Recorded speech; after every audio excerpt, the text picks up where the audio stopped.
श्रीमहागणाधिपतये नमः। सदाशिवसमारम्भां शङ्कराचार्यमध्यमाम् अस्मदाचार्यपर्यन्तां वन्दे गुरुपरम्पराम्। अपारकरुणासिन्धुं ज्ञानदं शान्तरूपिणं श्रीचन्द्रशेखरगुरुं प्रणतोऽस्मि मुदान्वहम्। देवे देहे च देशे च भक्त्यारोग्यसुखप्रदं बुधपामरसंसेव्यं तं श्रीजयेन्द्रं नमाम्यहम्। नमामः शङ्करान्वाख्यविजयेन्द्रसरस्वतीं श्रीगुरुं शिष्टमार्गानुनेतारं सन्मतिप्रदं। सर्वमङ्गलमाङ्गल्ये शिवे सर्वार्थसाधिके शरण्ये त्र्यम्बके देवी नारायणि नमोस्तुते। ఆదిగురు శంకర భగవత్పాదాచార్య పరంపరలో ఈ శతమానంలో ప్రాతస్మరణీయులై సర్వత్రా పూజింపబడుచున్నటువంటి శ్రీ శ్రీ శ్రీ చంద్రశేఖరేంద్ర సరస్వతి మహాస్వాముల వారి దివ్య లీలలను మనం జ్ఞాపకం చేసుకుంటూ ఆనందాన్ని పొందుతున్నాం. ఇప్పుడు మనం చెప్పబోయేటువంటి కథ మహాస్వాముల వారి పరమభక్తులు కుంభకోణం శ్రీనివాస శాస్త్రి గారు వెల్లడించినటువంటి సత్విషయాన్ని మీతో నేను పంచుకుంటున్నాను. ఆదిశంకరాచార్యుల వారి శిష్యులలో పద్మపాదాచార్యుల వారు మహాస్వాముల వారి గురించి అనేకమైనటువంటి అనగా ఆదిగురు శంకర భగవత్పాదాచార్యుల వారి గురించి ఎన్నో విషయాలు చెప్పారు.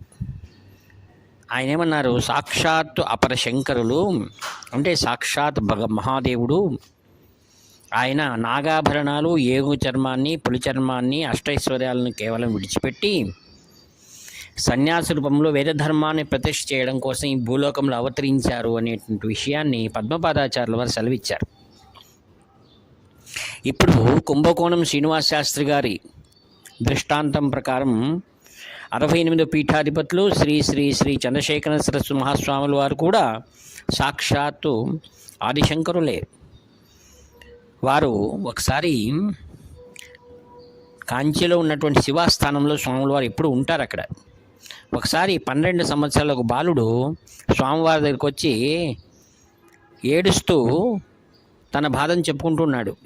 మహాస్వామి, నాకు తండ్రి లేడు, ఉన్న అక్క అమ్మ వాళ్ళిద్దరూ కూడా బాంబేలో ఒక ఇంట్లో ఉన్నారు. ఆ ఇంట్లో మా అమ్మ వంట చేస్తుంది. నన్ను మెడ్రాస్లో క్రైస్తవ పాఠశాలలో చేర్చారు. నేను 8వ వరకు చదువుకున్నాను, మంచి మార్కులు వచ్చాయి.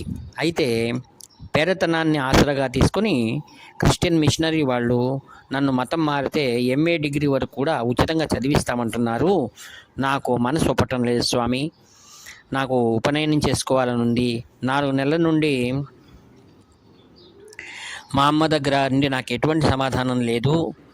మరి మా చెల్లి ఎక్కడుందో నాకు తెలియదు అని తన సమస్త విషయాన్ని స్వాముల వారి ముందు నివేదించారు.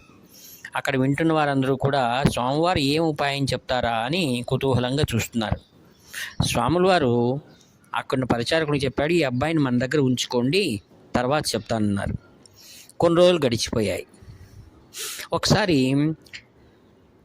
చెన్నై నుండి మరియు బాంబే నుండి ఒక టూరిస్ట్ వాళ్ళు కాంచీకి వచ్చిన వాళ్ళే మహాస్వాముల వారు అక్కడ ఉన్నారని తెలుసుకొని శివాస్థానానికి వచ్చారు. వారందరూ దర్శనం చేసుకుని ప్రసాదం తీసుకుని వెళ్తున్నప్పుడు పరిచారకుడిని పిలిచి దాంట్లో ఒక ఇద్దరిని ఇక్కడికి రమ్మని పిలిచు అన్నారు. వాళ్ళు వచ్చి స్వామివారు దండం పెట్టుకున్నారు, తమ పేర్లు చెప్పుకున్నారు. స్వామివారు వచ్చిన వాళ్ళు ఒక వ్యక్తిని ఆయన విషయాలన్నీ కూడా తెలుసుకొని అప్పుడు ఆ అబ్బాయి ఇక్కడ పిలిపించండి అన్నారు. తన దగ్గర ఉంటున్నాడు ఆ పిల్లవాడు అక్కడికి వచ్చాడు. అప్పుడు స్వాముల వారు ఆ పిల్లవాడి గురించి అన్ని వివరాలు చెప్తూ అప్పుడు ఆ వచ్చిన వ్యక్తి చాలా మనసు బాధపడ్డాడు. స్వామి, నాకు పేరు ఊరు తెలియదు, కానీ వారి తల్లి మాత్రం చెల్లి మా ఇంట్లోనే ఉన్నారు, ఇక్కడే పని చేసుకుంటూ ఉండేవాళ్ళు అని చెప్పారు. అయితే స్వాముల వారు అన్నారు, ఈ అబ్బాయిని తీసుకొని వెళ్ళి ఉపనయనం చేయించి మరి నీ దగ్గర పెట్టుకో, సహాయం చేయగలవా అని అడిగారు. అంత స్వాముల వారు అడిగితే తను కాదంటాడా? ఆ అబ్బాయిని తమ వెంట తీసుకుని వెళ్ళి ఉపనయనం చేయించి మంచి విద్యాబుద్ధులు కల్పించి తర్వాత వారి తల్లి గతించినందువల్ల ఆ అబ్బాయి ద్వారానే ఉత్తర క్రియలు చేయించి వారి చెల్లి కూడా ఆ యొక్క యజమాని వివాహం చేశారు.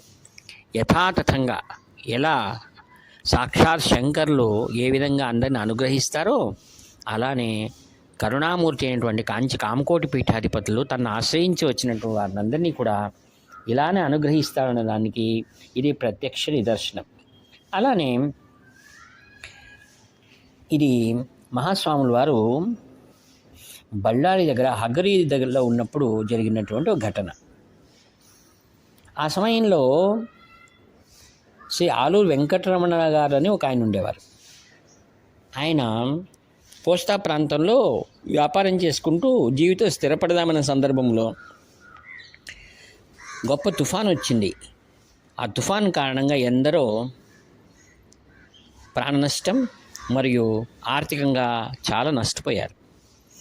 అప్పుడే నిలదొక్కుంటున్న సందర్భంలో ఈ విధంగా తనకు కలిగిన హఠాత్ పరిణామానికి చాలా బాధపడ్డటువంటి ఆ యొక్క ఆలూరు వెంకటరమణ గారు ఇంకా నాకు మహాస్వాముల వారి శరణాగతి అనుకొని స్వాముల వారు ఉన్న దగ్గరికి వెళ్ళాలి అని ఆయన బళ్ళారి దగ్గర హగరిలో స్వామివారు ఉన్నారు. స్వాముల వారు హగరిలో ఉన్న తుంగభద్ర నది స్నానం చేసి దగ్గరలో ఒక సిమెంట్ ఫ్యాక్టరీ ఉంది. ఆ ఫ్యాక్టరీలో శివాలయం ఉంది. ఆ ఫ్యాక్టరీ యజమాని ఆ శివాలయాన్ని నిర్మాణం చేశారు. స్వాముల వారు అప్పుడు దీక్షలో ఉన్నారన్నమాట. అయినా స్వాముల వారు వెళ్తున్న వారిని దగ్గరికి పిలిచి ఒక్కొక్కరిగా ఆశీర్వాదం చేస్తున్నారు. ఈయనను దగ్గరికి పిలిచి ఆలూరు వెంకటరమణ గారిని మీరు నక్తం చేస్తున్నారా అని అడిగారు. ఆయనకేం బోధపడలేదు. నక్తం అంటే ఏమిటో అప్పుడు పక్కన పండితుడు అన్నాడు, నక్తం అంటే తెలియదా, కార్తీక మాసంలో ఉపవాసం ఉండి ఉదయం నుంచి రాత్రి వరకు తర్వాత నక్షత్రాలు చూసి భోంచేయాలి, సాయంకాలం శివాలయం వెళ్ళి శివాలయంలో పూజ చేసుకోవాలి, ఇది నక్తం అన్నారు. అప్పుడు ఆయన జ్ఞాపకం వచ్చింది, అవును తాను వెనకలు చేసేవాడు, అయితే కాల ప్రమాణాలు మర్చిపోయాను, నన్ను క్షమించండి అని స్వాముల వారి దగ్గర దీవెన ఆశీర్వాదం తీసుకొని మరలా వెళ్ళి ఏదో కొద్ది పైకంతోనే వ్యాపారం మొదలుపెట్టి ఆ స్వామివారి చెప్పినట్లుగా కార్తీక మాసం శివారాధన మరియు నక్తం చేస్తూ తదనంతరం వ్యాపారంలో చాలా అభివృద్ధి చెందాడు. తర్వాత ఈశ్వరానుగ్రహం, స్వామివారి అనుగ్రహం, శ్రీ వెంకటేశ్వర స్వామి దేవస్థానాన్ని కూడా ఒంగోలు పట్టణంలో ఈయన నిర్మించాడు. ఆ యొక్క దేవాలయం వ్యవస్థాపక ధర్మకర్తగా వైఖానస ఆగమ శాస్త్రం ప్రకారం అన్ని ఉపచారాలు జరిపిస్తున్నాడు. తర్వాత వేద విద్యాభ్యాసం యొక్క ప్రాముఖ్యత, ఆవశ్యకత గురించి మరియు ఎరిగినవాడు కావాలి తల్లిదండ్రుల పేరు మీద వేద పాఠశాలను కూడా స్థాపించి వేద విద్యా ప్రవర్తక అనేటువంటి గౌరవాన్ని కంచి కామకోపీఠం ద్వారా ఆయనకు అనుగ్రహించబడింది. ఒక విధంగా మహాలక్ష్మి అనుగ్రహం, మరి ఒక విధంగా మహాసరస్వతి అనుగ్రహం కూడా ఇతనికి ఈశ్వరానుగ్రహం వలన, గురుకృప వలన కలిగాయి. ఈరోజు వసంత పంచమి కావున ఎవరైతే వేద విద్యను అభివృద్ధి చేస్తారో వేదమాత మహాసరస్వతి యొక్క అనుగ్రహాన్ని తప్పక పొందుదమే కాకుండా గౌరవములు మరియు అశేషమైనటువంటి కీర్తిని వీటిని పొందడంలో ఎంతమాత్రము సందేహం లేదని ఈ యొక్క రెండు సంఘటనల ద్వారా మనం తెలుసుకుంటూ ఉన్నాం.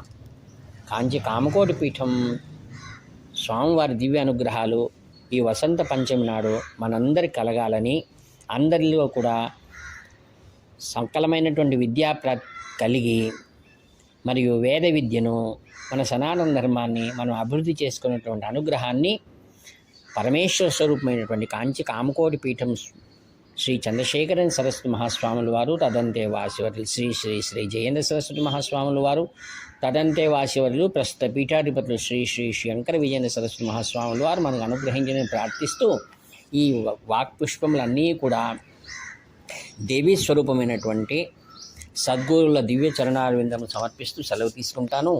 ఇట్లు మీ వ్యాఖ్యాత నివర్తి నాగభూషణ శర్మ. హర హర శంకర, జయ జయ శంకర. హర హర శంకర, జయ జయ శంకర.